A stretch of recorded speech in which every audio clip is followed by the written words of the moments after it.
Abra sua Bíblia comigo no livro de Romanos capítulo 12, Romanos capítulo 12, verso de número 2, nós vamos ler o nosso texto que vai originar a nossa mensagem hoje, e eu creio que Deus vai falar poderosamente as nossas vidas. Romanos capítulo 12, verso 2, a palavra de Deus nos diz assim: não se amoldem ao padrão desse mundo, mas transformem-se pela renovação da vossa mente. Você pode dizer bem alto comigo, a renovação da vossa mente, para que sejam capazes de experimentar e comprovar a boa, agradável e perfeita vontade de Deus. Você pode dizer comigo, diga boa, agradável e perfeita vontade de Deus.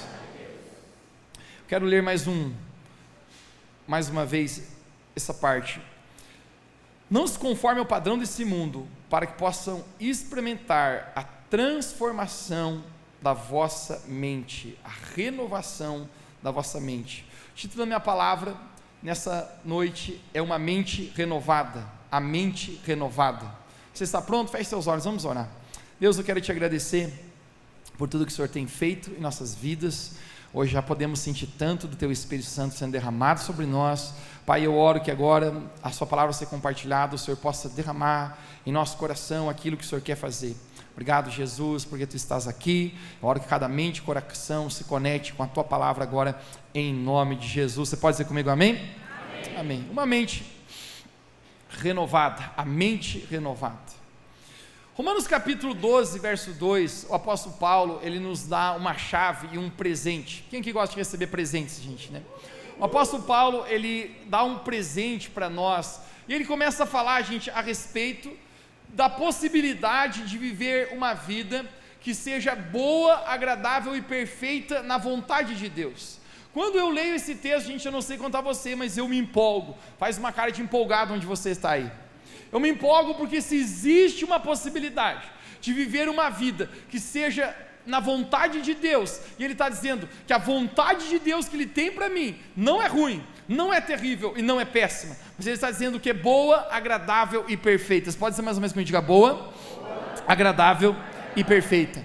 Porém o apóstolo Paulo, gente, ele nos dá uma chave, isso é quase como um segredo. Ele diz: a chance, a maneira que você pode viver essa boa, agradável e perfeita vontade que Deus tem para você, a chave disso significa renovar a mente. Você pode dizer comigo, renovar a mente. Porque obviamente a sua mentalidade, ou seja, a sua forma de pensar, vai determinar o curso da sua vida, pois você é uma continuação dos seus pensamentos. Salomão fala em Provérbios capítulo 27, verso 7, assim como o homem pensa em seu coração, assim ele é. Por quê? Os nossos pensamentos, eles dão origem à nossa vida. O pensamento do seu coração é o que faz o seu ser ter uma continuação, e você se torna exatamente como você se vê, como você pensa. Em outras palavras, eu fico pensando, se você pensa que você é feio, você vai ficar, é feio. Se você pensa que você é bonito, você só pensa, não muda nada. Estou brincando, gente, né? Mas o simples fato que para quase tudo, exceto a feiura, a maneira como você se vê muda o curso da sua vida. E aqui o apóstolo Paulo está propondo: existe uma boa, agradável e perfeita vontade que Deus tem. Eu não sei contar você, gente, quantos aqui você quer viver na sua vida, não da sua própria vontade, mas você quer dizer, eu quero andar no centro da vontade de Deus, que é boa, perfeita e agradável. Levanta sua mão e diz amém onde você está. É óbvio, porque se Deus é um bom pai, e Ele tem algo preparado para mim. Eu amo Davi, no Salmo 139, quando Davi diz, no livro do Senhor, cada um dos meus dias foram escritos, muito mesmo antes de eu nascer. Uau! Eu descubro que Deus me planejou, eu descubro que minha vida não está no acaso, eu descubro que Deus não joga dados, e quando eu estou aqui, eu estou por um propósito, e a propósito de Deus para mim é bom, perfeito e agradável. Mas o apóstolo Paulo está dizendo, existe um segredo, existe uma chave, existe uma maneira, o qual você pode viver essa plenitude de vida, e isso se chama renovar a mente. Você pode dizer mais ou menos comigo, renovar a mente? A forma que nós podemos renovar a nossa mente é pela palavra de Deus. Conecte-se com isso, gente. A Bíblia não é um livro sobre Deus, a Bíblia é o livro que Deus deixou para nós.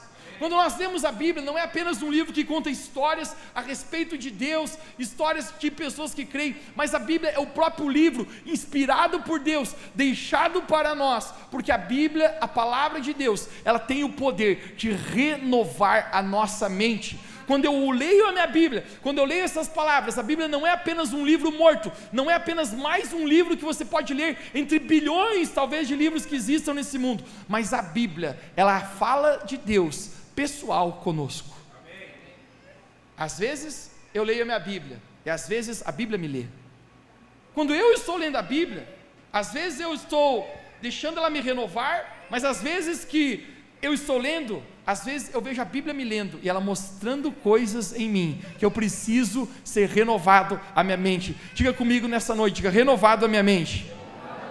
Toda pessoa nessa vida será moldada por duas coisas: você será moldado por esse mundo, ou você será moldado pela palavra de Deus.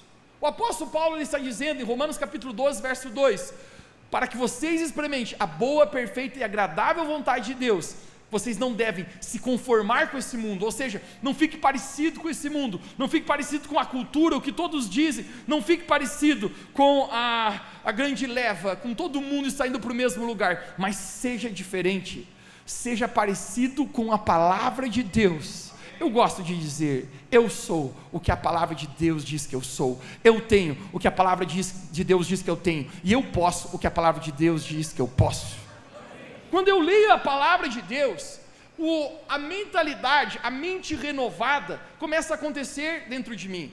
Quando eu leio a palavra de Deus, aquilo que Deus fala sobre mim, as realidades do reino de Deus, elas vêm sobre a minha mente. Uma mente renovada é tão importante, porque sem isso, nós não conseguiremos viver esse propósito bom, perfeito e agradável que Deus tem para nós. Ultimamente, gente, eu ando mais blogueirinho, incentivado pela equipe de mídia da igreja, que pega no meu pé e diz: Mateus, você precisa conversar com o povo na internet. E eu abri a caixinha de perguntas essa semana mais uma vez no Instagram, e eu respondi muitas, 3.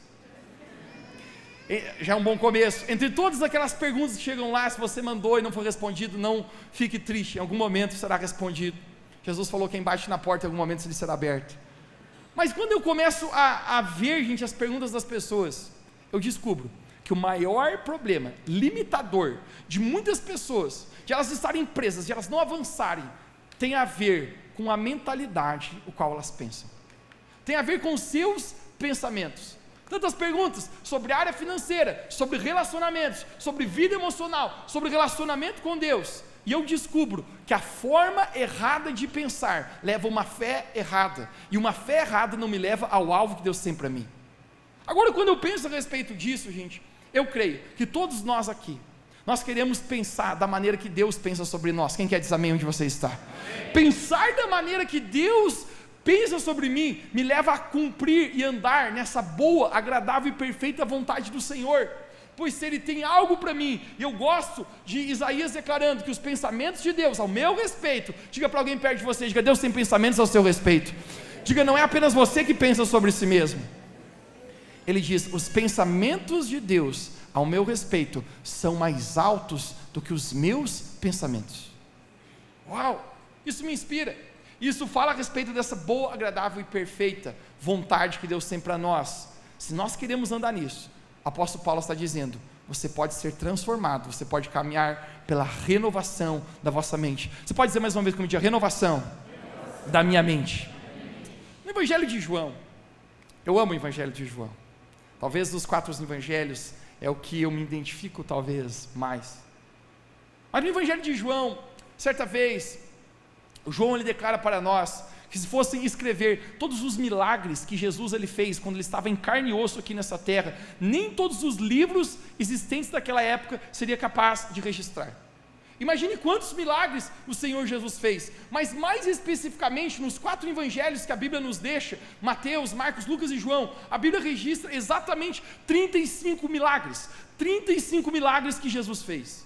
E todos os 35 milagres, quando eu leio a minha Bíblia, quando eu estou lendo sobre elas, esses milagres que Jesus fez, gente, não apenas tinha a ver, gente, com uma cura física, com um milagre aparente acontecendo, mas tinha a ver com a tentativa de Jesus de renovar a mentalidade de quem ele estava curando.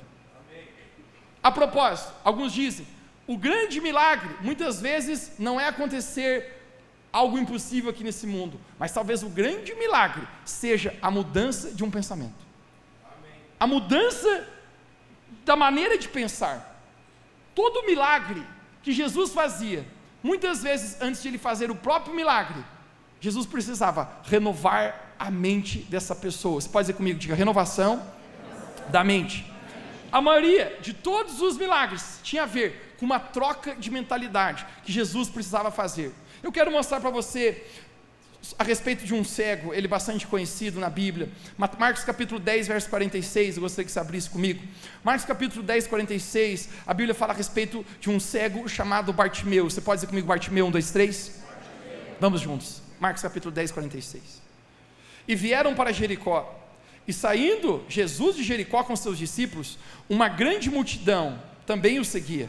Bartimeu, o cego, filho de Timeu, estava sentado junto do caminho, mendigando. O que ele estava fazendo? Mendigando. Alguém diga bem alto comigo, diga, mendigando.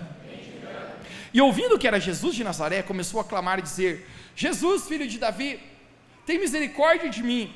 E muitos o repreendiam, para que ele se calasse, mas ele clamava ainda cada vez mais alto, dizendo, filho de Davi, tem misericórdia de mim, verso 49. E Jesus parando, disse que o chamassem. E chamaram o cego dizendo, tem bom ânimo, levanta-te, porque Jesus está te chamando, hashtag, você ganhou na Mega Sena, rapaz. E ele, lançando de si a sua capa, levantou-se e foi ter com Jesus, verso 51, e Jesus falando, disse-lhe, que queres que eu te faça? Que queres que eu te faça? Conecte-se comigo. Existe uma grande multidão, Jesus está naquele lugar, e onde Jesus estava, gente, muitas pessoas afluíam para aquele lugar, porque a propósito, gente, Jesus operava muitos milagres. A Bíblia fala que Jesus ensinava a palavra de Deus com autoridade. Coisa especial é você ver alguém cheio do Espírito Santo e com autoridade ensinando a palavra de Deus. Jesus falava dessa maneira e as multidões queriam estar perto de Jesus. Eu nem consigo imaginar quantas pessoas são, mas quando a Bíblia refere-se multidão, a minha sensação, gente, é aquele negócio, aquela muvuca. Aquele negócio ninguém consegue chegar perto, e Jesus ele está passando, todo mundo quer encostar em Jesus, todo mundo quer ter um momento com Jesus, e de repente, existe um homem, ele é cego, chamado Bartimeu. Obviamente, como cego ele não pode ver, a vida de um cego, naquela época, se tornaria ainda muito pior do que é hoje, porque obviamente hoje talvez se desenvolveu muitas caracteres, onde o cego tem maior oportunidade, existe um teclado no seu celular, se você não sabe que ele é para cegos, existem caminhos no chão, que são como linhas que ajudam o cego a caminhar. Naquela época, um cego, ele não podia fazer nada, e a Bíblia fala que esse homem chamado Bartimeu, alguém diga comigo, Bartimeu, ele estava mendigando. Essa era a realidade de Bartimeu, ele era um mendigo, ele pedia esmolas, ele vivia da doação de pessoas, da caridade de pessoas, mas quando ele ouviu, eu fico imaginando, ele está cego, ele não vê nada, mas ele pesca no ar, Jesus foi para lá, quem está aqui? Jesus, sim, Jesus, e a Bíblia fala que ele começa a gritar, não é apenas um sussurro, mas é um grito, e a Bíblia fala que ele clamava, ele gritava, Jesus, filho de Davi, tem misericórdia de mim. O fato de ele chamar Jesus de filho de Davi comunica algo. Provavelmente ele sabia que Jesus, o filho de Deus, ou seja, o Messias, viria da genealogia de Davi. Ele era prometido, filho de Davi. Quando ele está dizendo filho de Davi, ele está dizendo, eu creio que tu és o filho de Deus, Jesus. Eu creio que tu és o Messias que veio a esse mundo para salvar. A propósito, quantos aqui creem que Jesus é o Messias, o filho de Deus, o Salvador desse mundo aqui? Jesus é o único caminho, a verdade e a vida. Ele está declarando, Jesus, filho de Davi, eu creio que tu és o filho de Deus, tem compaixão de mim. E a Bíblia fala que quanto ele mais gritava, as pessoas o repreendiam, calha a boca, cego. O que você quer incomodar Jesus? É interessante, que esse cego a vida inteira clamou por esmolas, clamou por coisas e as pessoas não repreendiam ele, mas no exato momento que ele começa a clamar por Deus na vida dele, as pessoas o repreendem. Deixa-me falar algo para você: o diabo não está pouco importando enquanto você estiver clamando por coisas, mas no momento que você começa a clamar por Deus, ele se levanta contra você.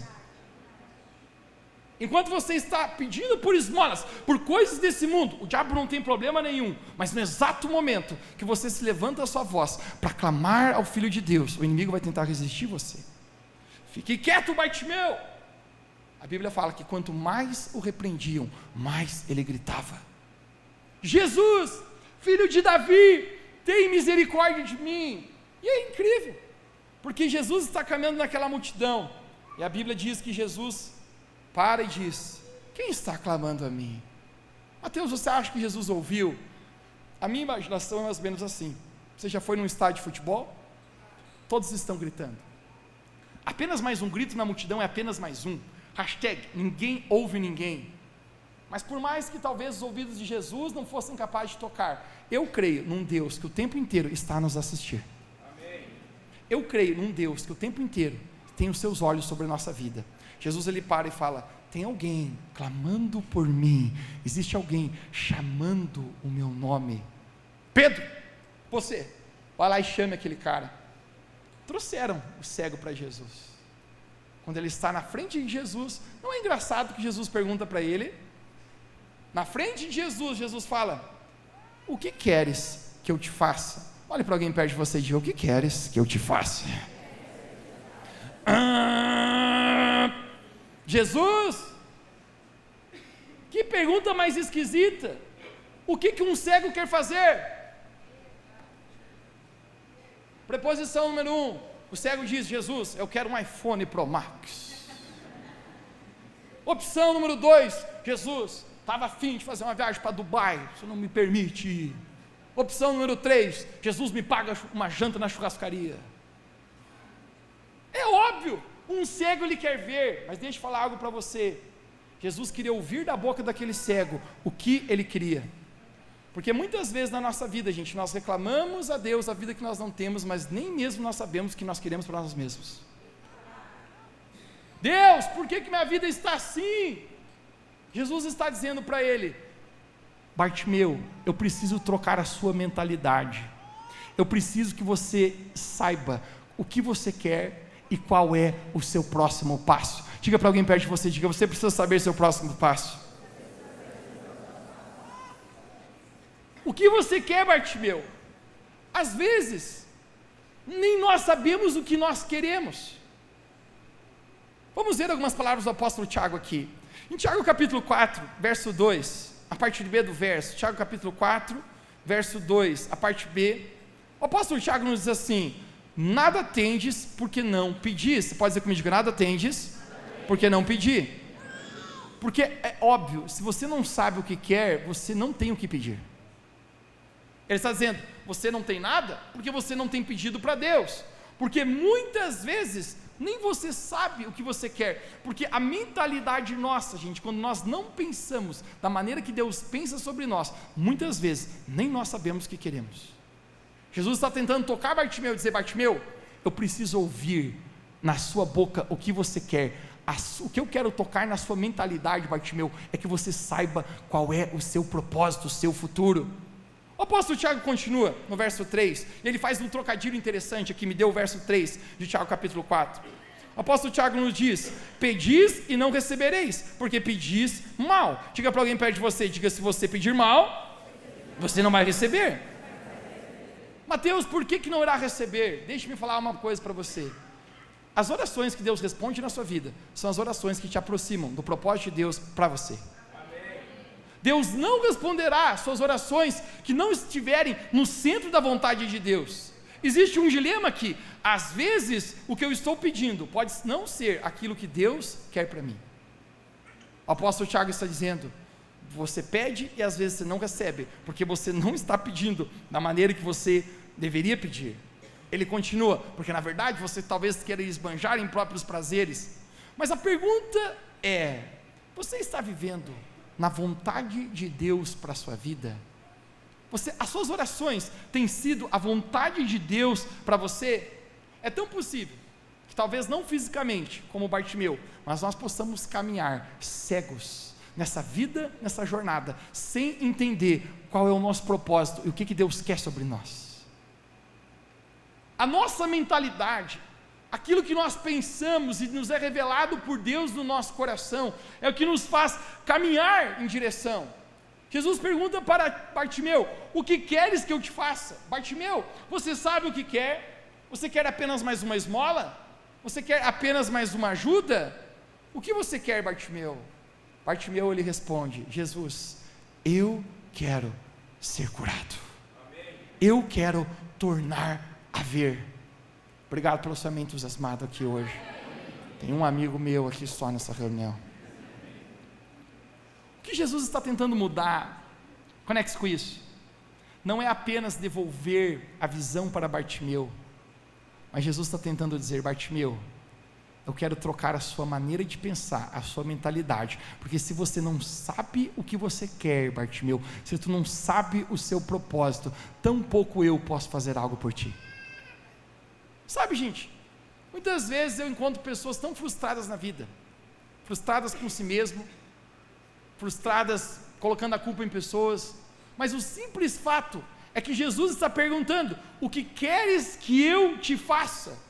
E essas pessoas, nem elas sabem exato o que elas querem. Eu perguntaria para você hoje: você sabe qual é o seu próximo passo? Você sabe o que você quer? Renovar a mente de acordo com a palavra de Deus nos dá poder para entender qual é o nosso propósito, o que é a vontade boa, agradável e perfeita de Deus para a nossa vida. Amém. Me faz entender e ser capaz de enxergar os planos que Deus tem para mim. Então, quando eu leio a minha Bíblia através do Espírito Santo, Ele começa a renovar a minha mente, eu começo a entender qual é o meu próximo passo, o que eu farei no dia de amanhã, para o que eu estou vivo aqui nessa terra. Jesus caminhou cerca de 3 anos a 3 anos e meio com seus discípulos, e quando Jesus estava com seus discípulos, muito do que Jesus queria fazer na vida deles, era trocar a mentalidade dos discípulos. Você pode dizer comigo, diga: trocando de mentalidade. Jesus andava com os discípulos, e eu fico imaginando que quase 24 horas por dia, e muitas vezes Jesus, ele faz o hashtag momento de desabafo. Quem aqui já teve um momento de desabafo? Em certo momento, a Bíblia fala que os discípulos tentam orar por alguém que está enfermo, que está endemoniado, e não consegue curar esse homem, e nesse momento, os discípulos perguntam para Jesus: Jesus, por que a gente não conseguiu? E Jesus, ele faz um desabafo, ele fala assim: geração perversa, até quando estarei convosco? Na minha tradução da Bíblia está dizendo: tigrada cabeçuda, até que hora eu vou ter que suportar vocês? Eu estou tentando ensinar alguma coisa para vocês, e não entra na tua cabecinha miserável. Jesus estava tentando trocar a mentalidade dos discípulos, porque se você quer viver o propósito, a boa, perfeita e agradável vontade de Deus para a sua vida, precisa acontecer a renovação da sua mente. Amém. Agora nós encontramos uma história interessante em Marcos capítulo 6, eu quero vir junto com você nessa história. Marcos capítulo 6, no verso 32, a Bíblia fala que Jesus entra num barco com seus discípulos, e quando a multidão vê Jesus entrando no barco, hashtag, a coisa é louca, porque eles começam a correr atrás em direção do barco. Eles dão a volta em outra margem e eles encontram Jesus lá. A Bíblia fala que era uma multidão que estava recebendo Jesus. Marcos capítulo 6 vai nos contar, gente, talvez na minha opinião, um dos maiores milagres que Jesus já fez, porque quando ele viu aquela multidão, a Bíblia fala que Jesus se compadeceu das multidões. Sabe algo lindo que eu descobri, gente, sobre Jesus? Jesus sempre é capaz de parar para uma pessoa.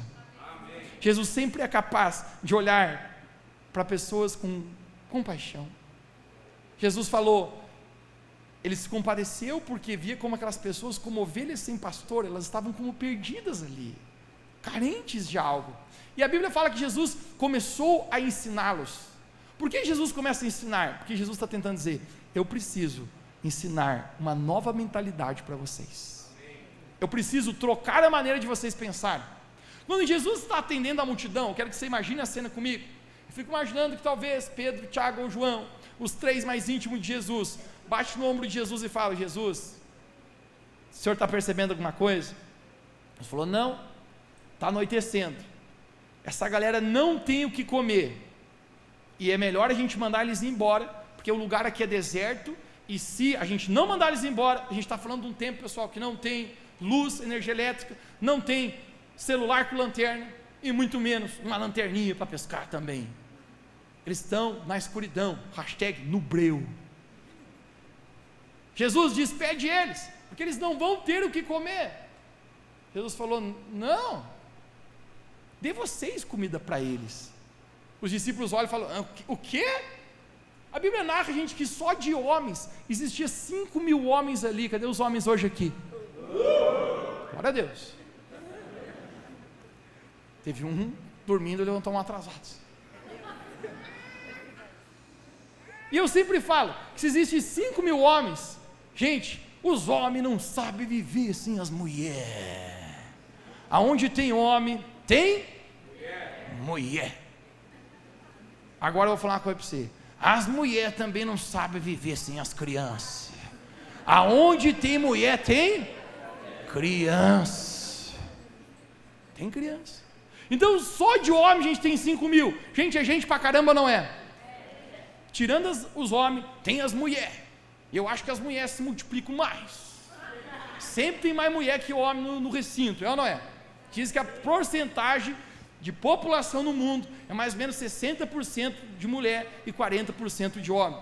Ainda tem uns homens que estão meio esquisitos hoje, então eu já não sei mais qual é a porcentagem real que está ocorrendo.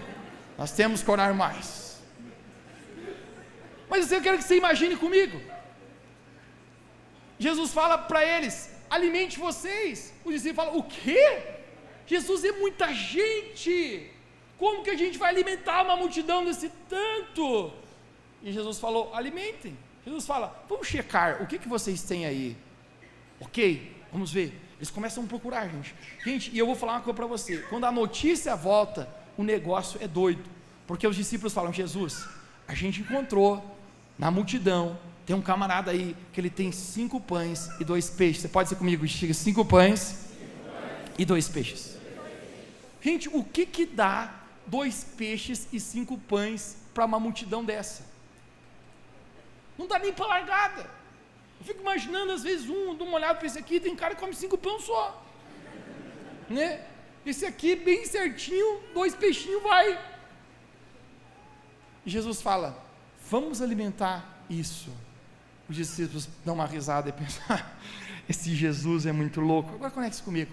Na mentalidade natural do mundo,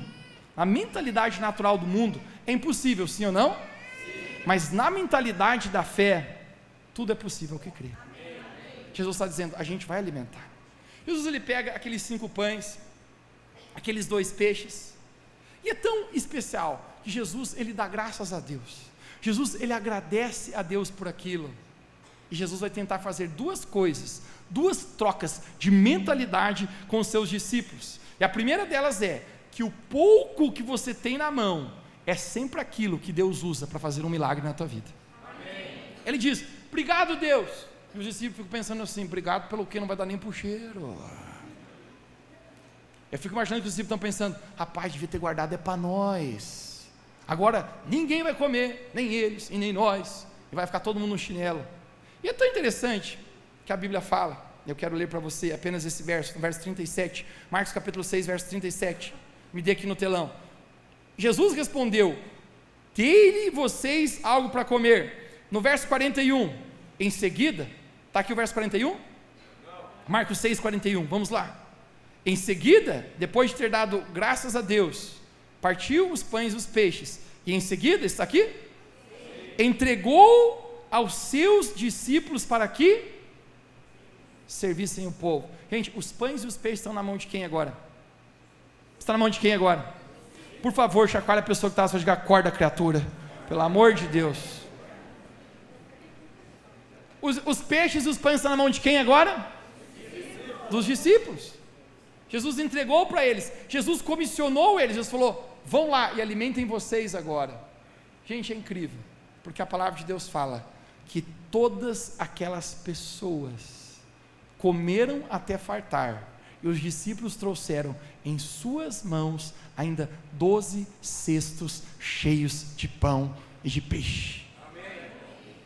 Talvez você possa pensar muitas vezes: Mateus, mas era tão pouco. Deixa eu pregar para você, Deus sempre começa pelo pouco que está nas suas mãos. Agora, se você não renovar a sua mente, talvez você fique a vida inteira olhando para o pouco que Deus já te deu, e você pensando: isso é insignificante, isso não serve para nada. Mas deixa eu falar para você, se você renovar a sua mente, e a tua perspectiva for a de Deus, você verá que o pouco que existe nas suas mãos, é o que Deus vai usar, para provocar grandes milagres na sua vida. Amém. Eu lembro quando começamos essa igreja, hoje de manhã eu lembrava isso, porque o time de voluntários, quando começamos essa igreja, era muito grande, era eu e mais 2, e quando nós tínhamos alguma ideia, e eu sempre tive muitas ideias, mas às vezes quando eu tinha alguma ideia, eu pensava melhor não tê-la. Por quê? Porque vai sobrar tudo para mim. Até o dia que nós tivemos a ideia e queríamos executá-la, porque precisava. O fundo da igreja era tão feio, uma parede descascada, num saguão gelado e úmido de um colégio, e falaram para mim, o rapaz supostamente que era para ser da mídia, o qual ele tinha dificuldade de postar fotos no Instagram, de tão perito que ele era na mídia, falou: Mateus, o nosso fundo é muito feio, quando eu posto uma foto tua, a propaganda é invertida. Eu: como assim? Ele falou: em vez de atrair gente, afasta. Ele falou: ninguém quer ir num lugar assim tão feio. Eu falei: o que a gente pode fazer? Teve um que tem uma ideia. Uma vez eu vi uns toldos assim, que eles faziam por trás, e dava uma coisa tão bonita. Eu falei: não temos dotes de marcenaria, mas todos nós homens temos um marceneiro por dentro, sim ou não? Todo homem, gente, eu tenho comigo, que ele é um pouco pedreiro, marceneiro, eletricista, né? Ele não é, mas ele acha que é ou não é? O chuveiro queima, ele diz assim: eu arrumo. E a mulher dele fala assim: não chama eletricista, eu dou conta. Gente, até que ele vai lá e explode, pum, o chuveiro, ele diz: liga para o eletricista, mulher, eu falei, né? Põe em ciladas, é ou não é? Gente, a gente mesmo construiu aqueles toldos, só tinha um problema. O lugar onde nós guardávamos esse toldo, do lugar onde a gente fazia as reuniões, era cerca de 1 quilômetro de distância. Com toda a estrutura que nós tínhamos naquela época, o carro de transportes que nós já tínhamos adquirido com a igreja, era o meu próprio carro, que era pequeno, e eu já tentei fazer a ousadia de uma vez tentar botar o toldo em cima do carro, orando para a polícia não ver, para não me dar multas. Mas normalmente, a gente tinha que pegar aquele toldo e caminhar cerca de 1 quilômetro com ele, até chegar lá. Quando acabava a reunião, nós pegávamos de novo aquele toldo e caminhava por 1 quilômetro novamente para guardar naquela sala. Tinha eu e mais 2 voluntários, e eu relembro que uma vez eu sempre falava para eles assim: bate parinho para vocês 2, quem perder vai carregar comigo, porque eu já quero o seu exemplo, então eu já me ponho na luta, e vocês têm a chance de um se livrar, e quem perder não vai se livrar. Gente, num dia daqueles, sabe aquele dia frio de Lages, aquele frio assim que dói os ossos, a gente está carregando aquele toldo. Eu não me esqueço que a gente passava pela Avenida Cará, a gente tinha que cortar a Cará, era muito doido, que o toldo dava mais ou menos daqui onde eu estou, aquela mesa ali, e a gente ficava calculando os outros carros, pensando: vai que a gente não calcula e o carro bate em nós. E um dia que a gente está passando pela Cará, a gente está passando o passo, um frio daquele, um cara passa, abaixa o vidro, tira a cabeça para fora e grita: louco, velho! Style lagiano. E eu olhei para ele, ele falou: seus loucos! Gente, quando eu penso comigo, eu falei: meu Deus, a gente é louco mesmo, cara. O que a gente está fazendo aqui? Deixa eu falar para você, às vezes o que Deus colocou na sua mão, apenas 5 pães e 2 peixes, é pouco recurso, a ideia é pequena, a visão é pequena, mas deixa-me falar para você, o milagre sempre acontece a partir do pouco na nossa vida. Amém. Hoje de manhã, quando eu entrei aqui no auditório, entrei na sala aqui, abrimos uma nova escola de ministérios, existia quase 90 pessoas sendo agregadas ao nosso time de voluntariado aqui da nossa igreja. Amém. Fora toda a multidão que já existe. Eu olhei aquela multidão e eu lembrava: meu Deus, e era eu e mais 2. Se você for capaz de crer que o pouquinho que Deus deu na tua mão é o que Deus vai usar para multiplicar na tua vida. Talvez você está trabalhando num trabalho simples, talvez sendo fiel num lugar que nem é o que você desejaria estar, mas deixe-me falar para você, os 5 pães e os 2 peixes, se você renovar a sua mente, você verá que Deus é capaz de fazer algo grande através disso que está nas suas mãos. Jesus está tentando ensinar para os discípulos sobre o pouco, pode ser muito. Jesus está tentando renovar a mente deles a respeito de quando você divide, é que quando você multiplica. Você pode dizer comigo, dividir. É quando eu multiplico. Racionalmente, pessoal, vamos pensar, se dá os 5 pães e os 2 peixes para a multidão, ninguém vai comer nada, sim ou não? Sim. Mas Jesus está dizendo assim, gente, eu vou ensinar um princípio para vocês, quando vocês dividem, a Bíblia fala que Jesus fez todo mundo sentar em grupos na grama, 50 e 100 pessoas, e Jesus partia. Pedro, Tiago e João, eu acho que Jesus errou o pulo dessa vez, nem ele vai ter o que comer, nem nós, e nem essa multidão, mas Jesus está dizendo, quando você divide, você multiplica. Pegue o princípio aqui, gente, a chave para o empobrecimento na sua vida é reter para si, a chave para a infelicidade nessa vida, é reter apenas para si mesmo. Jesus falou, é melhor dar do que receber, generosidade é uma porta que abre a multiplicação na nossa vida. Agora para isso, eu e você precisamos renovar a nossa mente, sim ou não?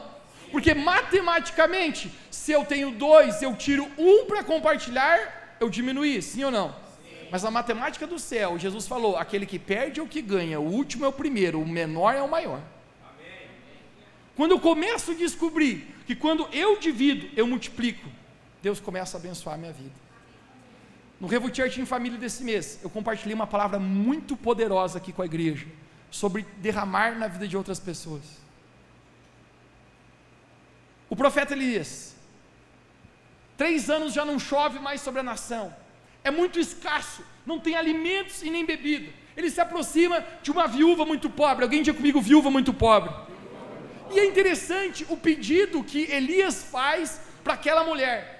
Elias, ele diz assim, me dá de tomar, ela pega um pouco de água e dá para Elias, e agora Elias fala, me dá de comer, e nesse exato momento, ela diz, profeta, não tenho mais comida na minha casa, eu tenho apenas um último restinho, de farinha e de azeite, eu vou preparar um bolo, para mim e para o meu filho, e depois dessa refeição, nós 2, vamos ficar esperando a morte, acabou para a gente. É admirante, inquestionável e maluca a resposta do profeta Elias, porque ele fala assim, ó, de jeito nenhum, não come esse bolo, mulher, traz o bolo para mim. Gente, quando eu li essas palavras, a primeira coisa, dava uma indignação na minha cabeça, que eu pensava assim, que profeta extorquidor de velhinhas indefesas como a tia Tela é esse? O camarada é insano, a mulher já tem um filho, ela é pobre, ela já está dizendo que é a última refeição, e ela vai comer para morrer, não tem mais recurso, e o cara está pedindo, dá para mim. O profeta Elias conhecia um princípio, que ela não conhecia, quando você divide, você multiplica. A Bíblia fala que essa mulher, mesmo contrariando a lógica, sabe o que ela faz? Ela vai lá, faz o bolo, eu fico imaginando um bolo de coco, aleluia, e ela diz, é o meu último bolinho, e Elias, dá para mim, e eu e meu filho, dá para o pai. Ela dá o bolo. A Bíblia fala que Elias comeu, e depois de Elias ter comido, sabe o que ele fala? Volte para sua casa, e vá cozinhar mais, porque não vai lhe faltar mais farinha e azeite em tua panela. A palavra de Deus fala, gente, que por todos os dias futuros dela, a farinha multiplicava, o azeite multiplicava, e não faltou mais. Sabe qual é o princípio? Pegue, quando você divide, você multiplica. Eu relembro, ainda mais jovem, não sei se eu consigo ser mais jovem do que sou hoje, mas quando mais jovem, a situação financeira era sempre mais acirrada, né? O jovem normalmente ele está ali, pelado no carteira, a carteira você abre, só sai mosquito, não tem nada.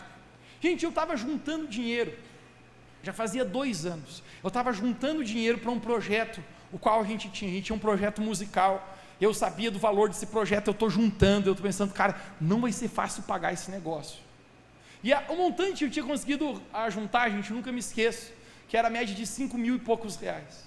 Na ocasião, a gente estava participando de uma conferência, tinha um amigo meu, que ele era do Nordeste, na verdade ele é um americano, mas morava no Nordeste, ele tinha um trabalho com prostitutas e com crianças moradoras de rua. Ele me compartilhou a respeito desse projeto, os sonhos deles, a respeito do ministério dele. E quando a gente está num tempo de adoração, num tempo de louvor, Deus fala comigo, Deus fala, Mateus, sabe esse dinheiro, esse tutu, esse carvão, esse money, esse faz-me rir que você tem aí? Eu falei, sei, faz 2 anos que eu estou guardando para um projeto do ministério. Jesus falou para mim assim, oferta no ministério dele. Eu falei assim, e o meu ministério, Senhor? O que eu faço com o meu? Deus falou, oferta. O dinheiro estava no banco, então eu rasguei uma folha de caderno, peguei uma caneta, escrevi o valor, falei, cara, Deus está falando comigo, está aqui, eu quero dividir com você o que Deus tem me abençoado, para que abençoe a tua vida. Amém. Ele pegou e falou assim, Mateus, não faz isso, cara. Quando ele olhou o valor, ele falou, não faz isso, eu sei que para você também é contado. Eu falei, pega rápido e vaza, bro, senão o capeta se levanta e começa a me possuir, estou brincando, e eu já pego de volta esse papel e não te dou. Gente, o simples fato é que eu me lembro que ele me abraçou, chorou, eu penso, até eu teria chorado, receber um valor desse aí, eu acho que eu tinha chorado até pelado no chão, gente, eu tinha corrido, e de repente, passou 1 mês, passou 2 meses, passou 3 meses, estava se aproximando do projeto musical que a gente ia fazer, a gente queria gravar um álbum, um CD, e eu pensei, agora não tem mais recurso, cara. Lembra o princípio, quando você divide, você precisa renovar a sua mente conforme a palavra de Deus, para que você seja capaz de entender isso. Eu estou numa sala de oração, propósito, todas as terças-feiras tem salas de oração, e é magnífico, vá orar, jejue nas terças-feiras, busque a Deus. Quem pode dizer um amém bem alto aqui onde você está? Vamos buscar a Deus, igreja. Eu estou numa sala de oração, poucas pessoas, devia ter média de umas 10 pessoas ali, de repente se aproxima de mim, uma mulher, mais coroa, mulher vestia um salto, número 48, não sei se existe, mas era alto, ela vestia um casaco de pele, era um dia frio, um cabelão, produzido com muito laque, eu imagino. Laque é coisa de old school, não é? Mas ela era coroa, então é um laque. Minha mãe usa laque. Acabei de entregá-la aqui. Ela se aproxima de mim e fala assim, meu filho, alguém me falou aí que você tem um projeto. Você precisa de algum recurso para esse projeto? Eu falei, sim. Ela falou, quanto você precisa? Eu falei para ela assim, nem eu sei,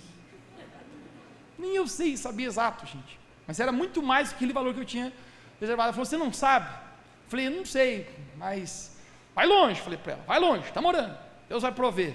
Ela falou, tudo bem, eu confio em você. Ela abriu a bolsa dela, tirou o talão de cheque dela, assinou o cheque em branco, tirou e falou assim, preenche o valor que você quiser. Ela entrega na minha mão. Eu falei, aleluia. Esse é o momento que eu pensei, vou correr pelado na rua, gritando aleluia, glória a Deus. Mateus, o que você fez? É óbvio, preenchi R$1 milhão, estou brincando. Gente, eu preenchi a quantia de R$10 mil, que era o que a gente ia usar naquele momento. E ela, o que falou? Nunca falei mais depois com ela, gente. Mas sabe o que eu descobri? Quando você divide, na tua matemática, na matemática dos discípulos, sabe qual era? Se a gente pega os 5 pães e os 2 peixes, vai embora e fica sem nada. Na matemática de Jesus, quando você conforma a sua mente com a realidade dos céus, você está abrindo uma oportunidade para que Deus haja e faça algo milagroso na sua vida. Amém. Gente, eu saí empolgado com aquele negócio que eu pensei, não é que funciona mesmo. Jesus está tentando trocar a mentalidade dos discípulos. Alguém diga comigo, trocar de mentalidade. Divida. Quando você divide, multiplica. O pouco que está nas suas mãos é o suficiente. Mas sabe qual é o momento que fica mais doido ainda? Vai acontecer algo aqui. Marcos 6,45, me dê na tela, eu quero que você respire pouco e dê os seus olhos aqui. A história vai continuar. No verso 45 diz: logo em seguida Jesus insistiu com os discípulos para que entrasse no barco e fosse adiante para Betesda. Diga comigo, entrassem no barco. Enquanto ele despedia a multidão, Jesus está dizendo: goodbye, hello, God bless. Ao anoitecer, o barco estava no meio do mar e Jesus se achava sozinho em terra. Conecte comigo. Os discípulos estão no mar e Jesus ficou na terra. Os discípulos estão no mar e Jesus está na terra, despedindo das pessoas. Verso 48. Ele viu os discípulos remando com dificuldade, porque o vento soprava contra eles. Alta madrugada, o que me indica que Jesus deixou eles continuar. Jesus está vendo que eles estão indo e estão pensando, Jesus está olhando só, está enfeiando o tempo. Eles estão remando contra e estão apanhando nas ondas. E Jesus fala assim: deixa apanhar. Vai lá, moçada, deixa ir. Alta madrugada, conecte-se comigo. Jesus dirigiu-se a eles andando sobre o mar, e estava já a ponto de passar por eles. Verso 49. Quando viram andando sobre o mar, pensaram que fosse um fantasma, e gritaram todos, atônitos, pois tinham visto e ficaram aterrorizados. Eles estão no meio de uma tempestade, o barco está a afundar, e eles verem um camarada, meu irmão, andando sobre as águas. Eu fico pensando, não passava nem Wi-Fi. É óbvio, alguém caminhando sobre as águas. Até que Jesus se aproxima e diz: coragem, não tenham medo, sou eu, Jesus. Amém. Sabe o que é mais incrível? A melhor parte da mensagem, conecte-se agora. Então Jesus subiu no barco junto deles, e o vento se acalmou, e ficaram todos atônitos. Uau! Quem é esse Jesus que tem poder até de mandar na natureza, e a natureza obedece? Agora o verso 52 me dê na tela, por favor, não perca isso, é o desfecho da nossa mensagem. Pois não tinham entendido o milagre dos pães, porque seus corações estavam endurecidos. Conecte comigo aqui. Como? Os discípulos não tinham entendido o milagre da multiplicação dos pães? Como não? Gente, estava na mão dos discípulos ou não estava os cestos? Quem lembra? Sim. Quem que distribuiu para a multidão 5 pães e 2 peixes e viu mais de 5.000 homens serem alimentados? Foi quem? Sim. Os discípulos. Como que aqui a palavra de Deus está nos falando? Que eles não haviam entendido o milagre da multiplicação dos pães. Eis a chave aqui. Quando Jesus, ele dá um comissionamento para nós, quando Jesus, ele fala conosco, deixa eu falar algo para você, gente, sempre vai se cumprir a palavra de Jesus. Amém. Jesus havia dito: está aqui os pães, distribuam, está na mão de vocês. Eles distribuem. Agora Jesus sabe o que faz com eles? Entre no barco e atravessem o barco. Esses caras, tudo que eles precisavam para ter sucesso nessa viagem, eles tinham, mas eles não foram capazes de enxergar que eles também tinham o poder para acalmar tempestades. Você sabe por quê? Porque não conseguiram renovar a sua mente, uma mentalidade de fé. Amém. Às vezes, na nossa caminhada, nós não somos capazes de ver a autoridade que Deus já colocou na nossa vida, e eles precisam esperar Jesus chegar, subir no barco, acalmar a tempestade, enquanto Jesus estava dizendo para eles: da mesma maneira que eu comissionei vocês para multiplicar os pães, vocês também tinham sido comissionados para atravessar o barco, vocês podiam ter usado de autoridade para mandar essa tempestade ser repreendida e passarem em mar calmo. Amém. Não sou assim na nossa vida muitas vezes?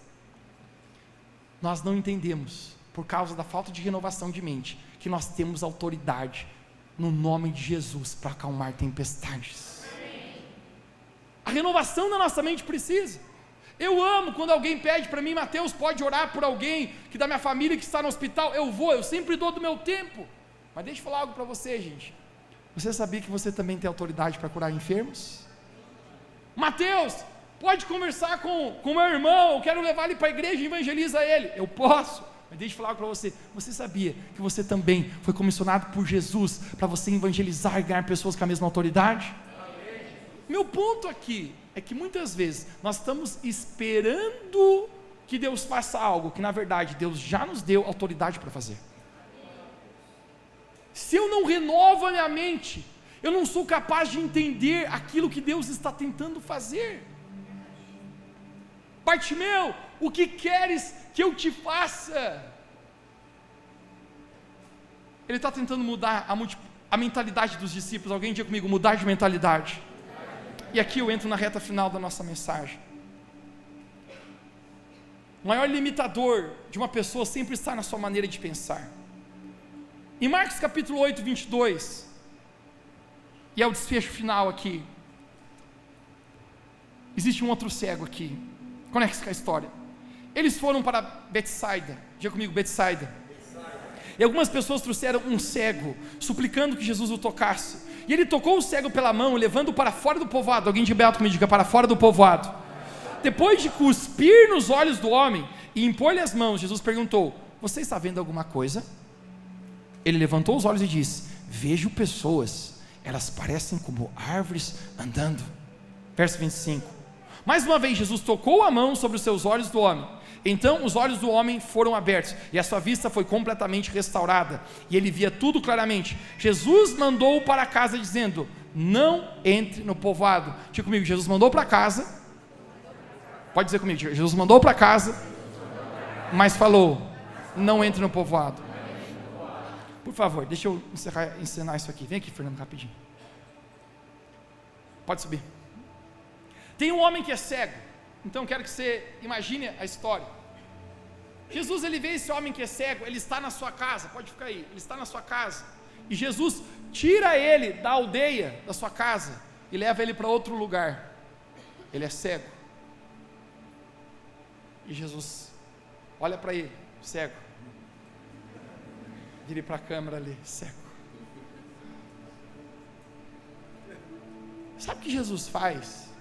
Jesus dá um guspo no rosto dele.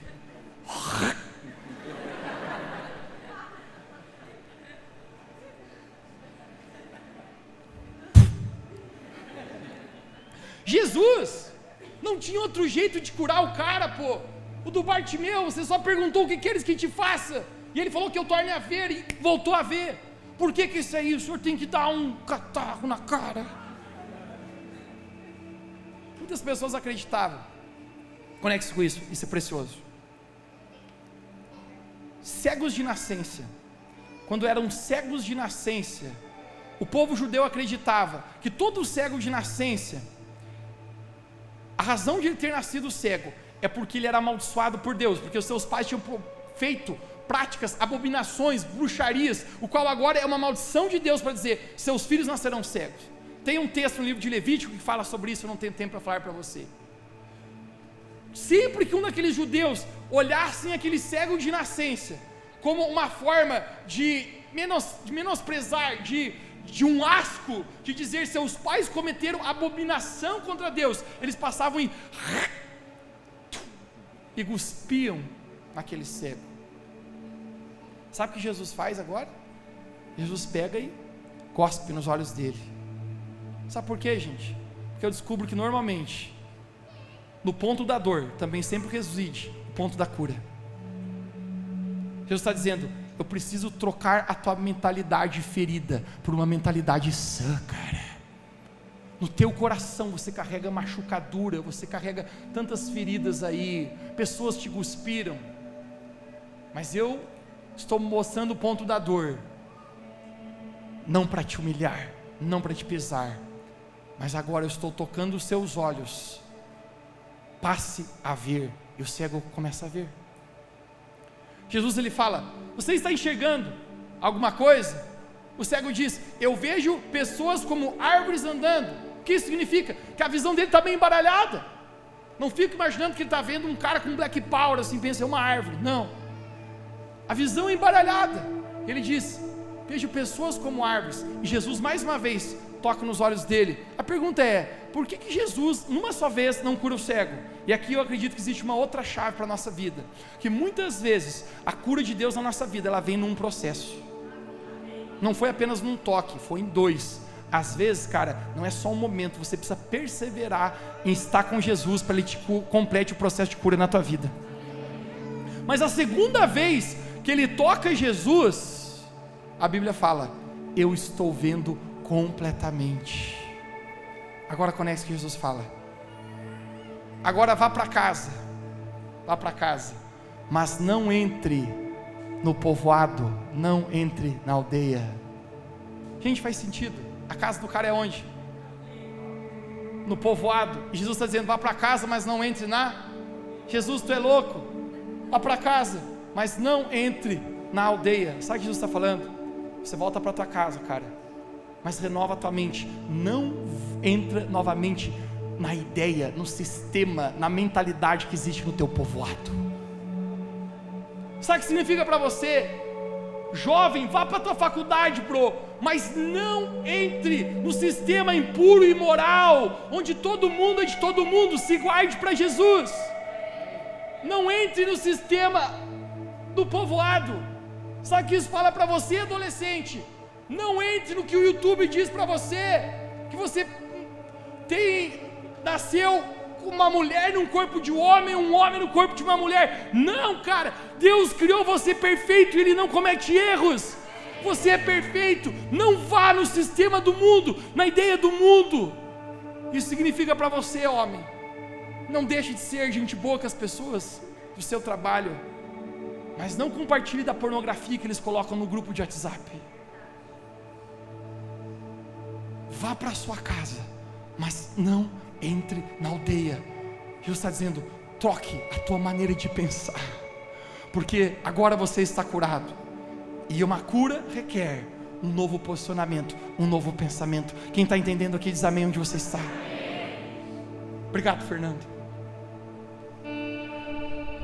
O momento que Deus começa a renovar a minha mente é o momento que eu começo a experimentar a boa, perfeita e agradável vontade de Deus para mim. Hoje eu quero perguntar para você: você quer viver a vontade que Deus tem para você?